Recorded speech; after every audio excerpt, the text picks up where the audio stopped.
बिस्मिल्लाहिर्रहमानिर्रहीम। अस्सलामुअलैकुम मेरे प्यारे प्यारे दोस्तों, कैसे हैं आप सब। मैं लेकर आया हूं आज आपके लिए कराटे होम क्लासेस जो आप घर पर ही कर सकते हैं।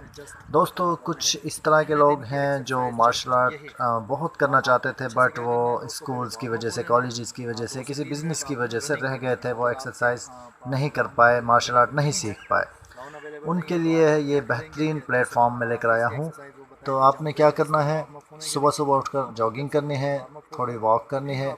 उसके बाद 5 से 7 मिनट आपने करनी है ये एक्सरसाइज, जो कि मैं आगे आपको अभी बताता हूँ। दोस्तों, आज ओनली 3 स्टेप लेकर आया हूँ मैं आपके लिए। ये फर्स्ट डे है आपका, तो 3 स्टेप बहुत हो जाएंगे। तो आपने क्या करना है, वीडियो को पूरी देखना है। मैं डेली इंशाल्लाह वीडियोस अपलोड किया करूँगा 5 से 7 मिनट की, जिसे देखकर आप डेली एक्सरसाइज घर पर ही कर सकते हैं। तो डेली एक्सरसाइज देखने के लिए नईम इकबाल फिटनेस ट्रेनिंग के चैनल को आपने सब्सक्राइब कर लेना है।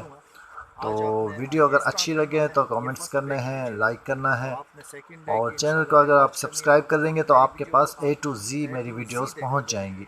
जो लोग चाहते हैं कि वेट लॉस करना, घर पर ही एक्सरसाइज करना, जो जिनकी उम्र ज़्यादा हो चुकी है, या ख़वातीन के लिए ख़ास तौर पे स्पेशली मेरा कहना है कि जी वो घर पर ही एक्सरसाइज कर सकते हैं। तो दोस्तों, अभी मैं आपको दिखाता हूँ कि आपने कौन सी एक्सरसाइज करनी है।